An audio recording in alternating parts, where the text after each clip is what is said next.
Selanjutnya yang harus kita lakukan adalah membuat konfigurasi awal dari kode igniter.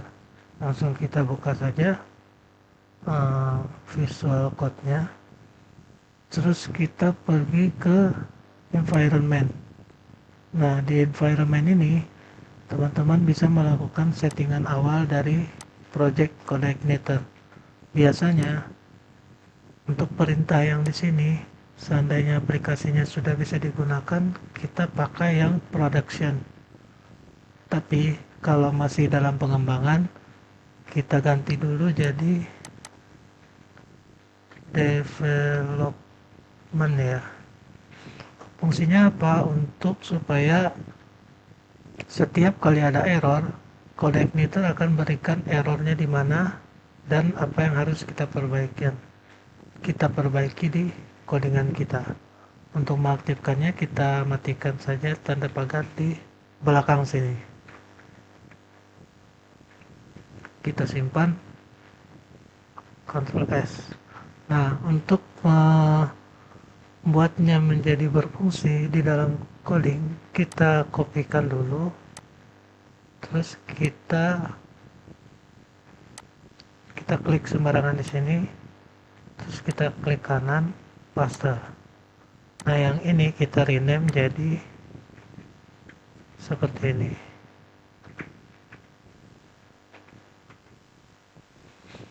Nah, sekarang dia sudah masuk tempat menyeting.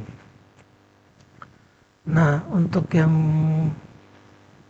fungsi-fungsi di bawah ini sebenarnya kita bisa juga akses di folder app config.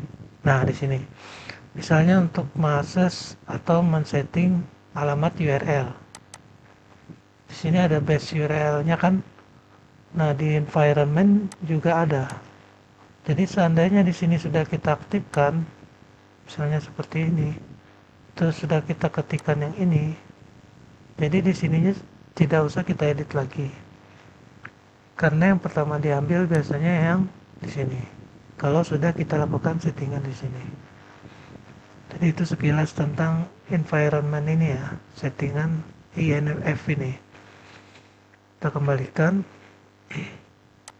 Nah, di dalam kode igniter sendiri, seperti pada penjelasan sebelumnya, bahwa ini menggunakan konsep MVC ya. Jadi ada beberapa folder yang harus kita perhatikan dengan baik dalam pengkodingan.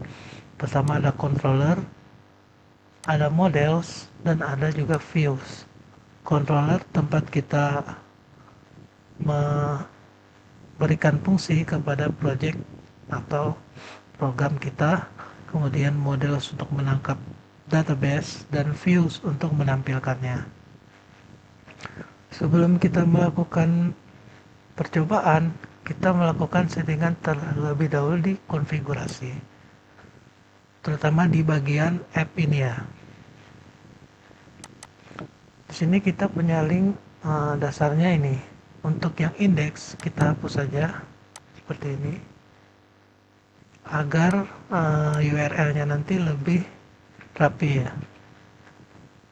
Kemudian ke konstan. Nah, di bagian ini kita tambahkan coding dinamis. Jadi seperti ini. Nah, untuk coding ini sendiri teman-teman bisa download di link di deskripsi saya.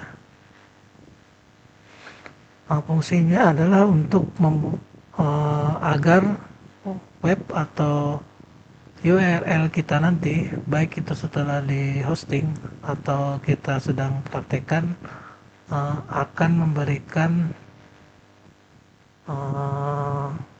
URL yang dinamis ya. Jadi kita tidak perlu lagi mengganti atau mengubah di bagian sininya. Cukup kita berikan perintah base URL seperti ini.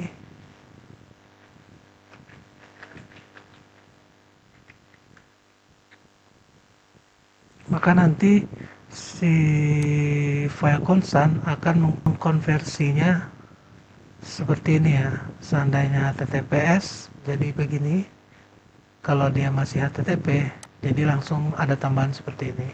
Jadi lebih dinamis saja, dan kita tidak perlu pusing lagi memikirkan URL yang nantinya kita masukkan di sini kalau sudah di hosting.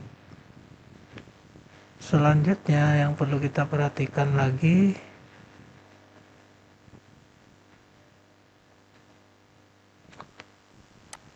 ini jangan lupa disimpan ya. Selanjutnya kita buat database yang akan kita jadikan tempat menyimpan datanya ya. Kita buka Excel kita, pastikan sudah berjalan, lalu kita akses phpMyAdmin ya.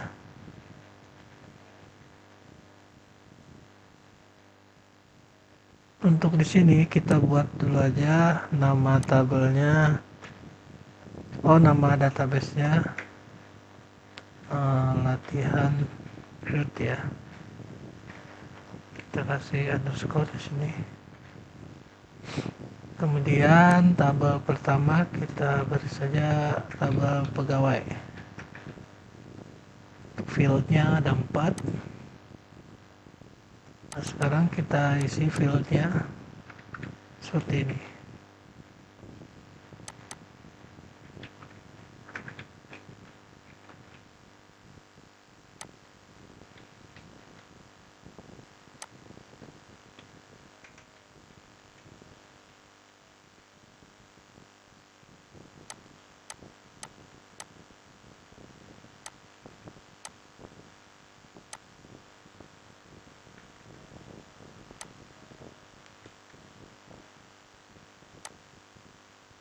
Untuk ID kita jadikan primary key ya.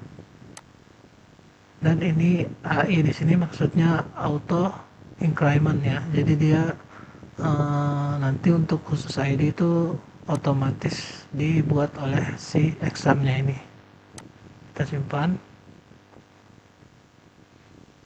Nah, selanjutnya kita desain tampilan CRUD-nya ya. Untuk pertama kita buka Visual Code-nya lagi.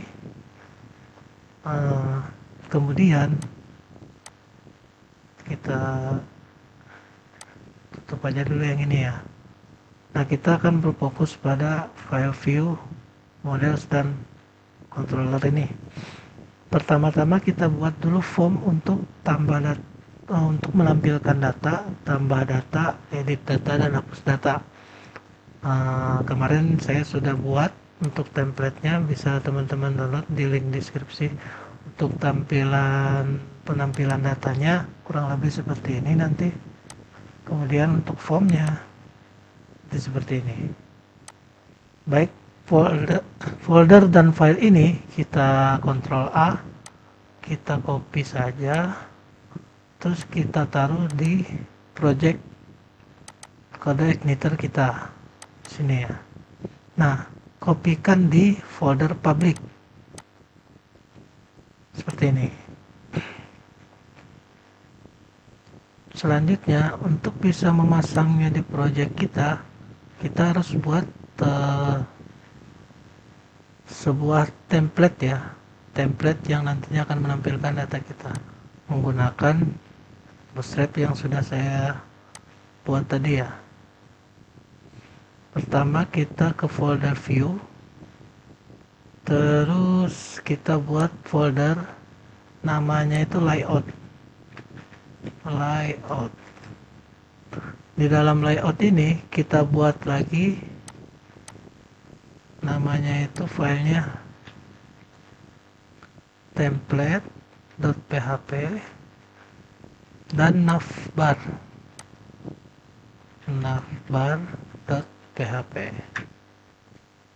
Ada 2 ya sekarang. Kemudian untuk yang template ini kita kopikan saja file yang ada di publish tadi, yang habis kita copy tadi.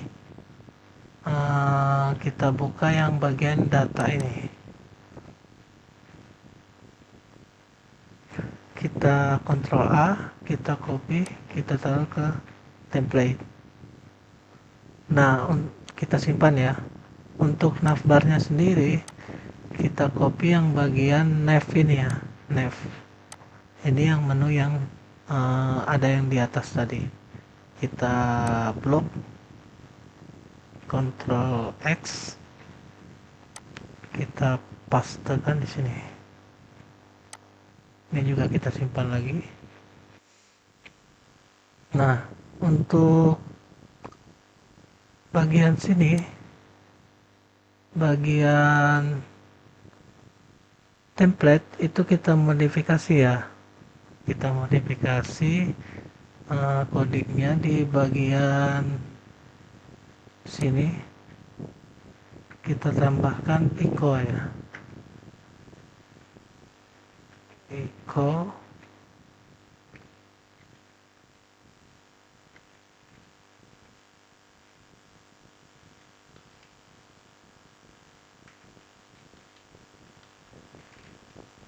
ini. Fungsi ini sama seperti kalau teman-teman sudah pernah belajar PHP, include atau mengambil file yang di sini ya.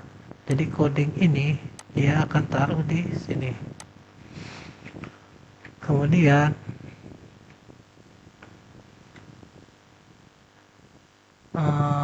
kita buat, nah yang untuk card body ini kita copy juga ya, kita copy semua dari sini, kita Ctrl X, kita buat file baru lagi,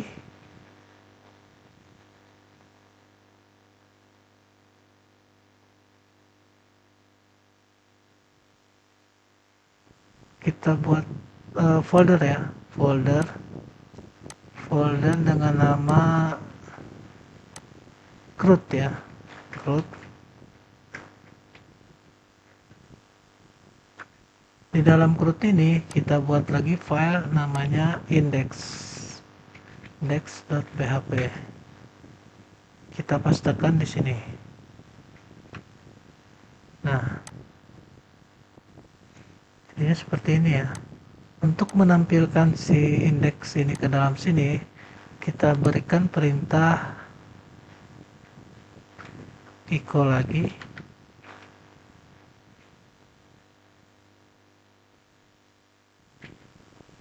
Di bagian sini kita rubah jadi render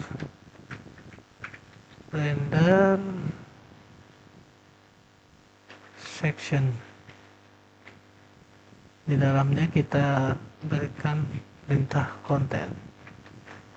Jadi setiap ada konten atau ada data yang akan ditampilkan, otomatis dia akan muncul di dalam sini. Jadi ini proses templating ya, dimana datanya bisa dinamis dan bisa muncul sesuai dengan tidak merusak susunan template, dan kita tidak perlu mengulang-ulang penulisannya lagi. Sementara yang di bawah ini biarkan saja, ini footernya ya. Bisa juga kalian buat lagi di sini footer, terus dipanggil menggunakan perintah ini. Footer kita biarkan di sini saja. Nah, sekarang kita pergi ke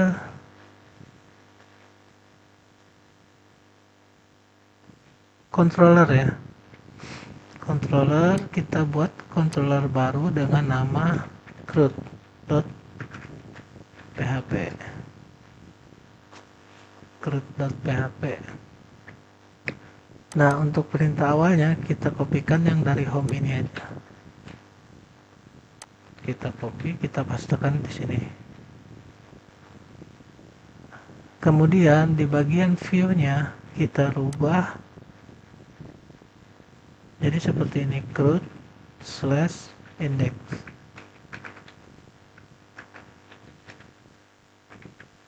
Nah, jadi CRUD ini kita ambil dari view ini. Indeks ini dari yang di dalamnya. Sekarang kita coba jalankan apakah berhasil. File not found. Kenapa tidak muncul? Karena ada bagian yang belum kita tambahkan di bagian root. kemarin saya belum jelaskan ya. Jadi root ini berfungsi untuk memberikan URL yang di bagian atas ini agar bisa diakses oleh fungsi yang kita buat. Pertama kita harus buat rootnya dulu agar program bisa dijalankan di URL-nya. Di sini kita tambahkan saja root seperti ini. Nah, jadi dia akan mengakses URL ini ya. Sementara ini root titik 2 index dia mengakses dari fungsi root yang ada di sini, index ini. Kita simpan, kita refresh. Tidak bisa.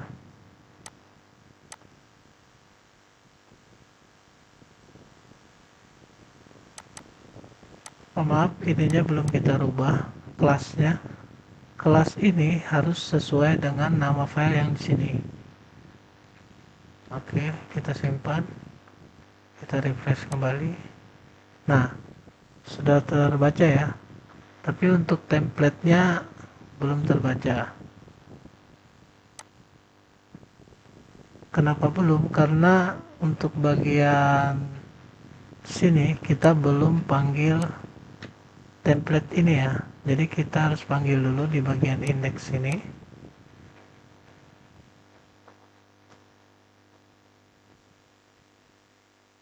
Perintahnya itu echo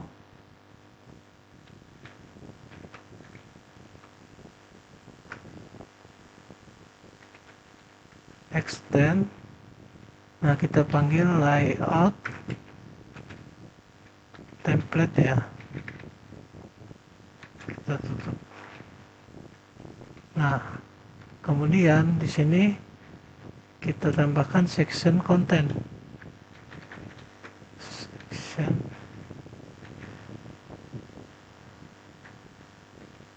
content.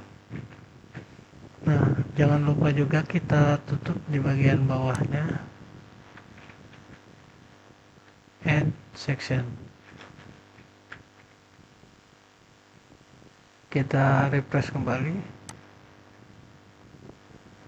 Terjadi kesalahan ya di bagian di sini. Gak usah pakai S ya. Kita refresh. Nah, sudah terpanggil ya. Akan tetapi CSS-nya sama JS-nya belum terbaca oleh sistem.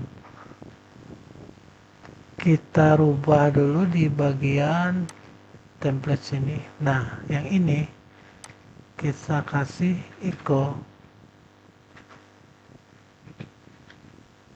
base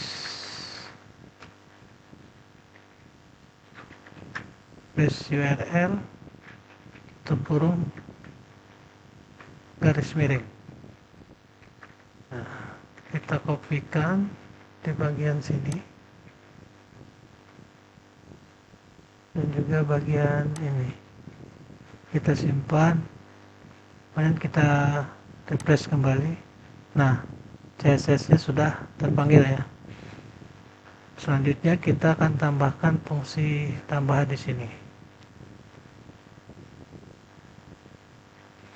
Tapi sebelum itu kita panggil dulu datanya ya, supaya bisa tampil di dalam sini, data dari database-nya.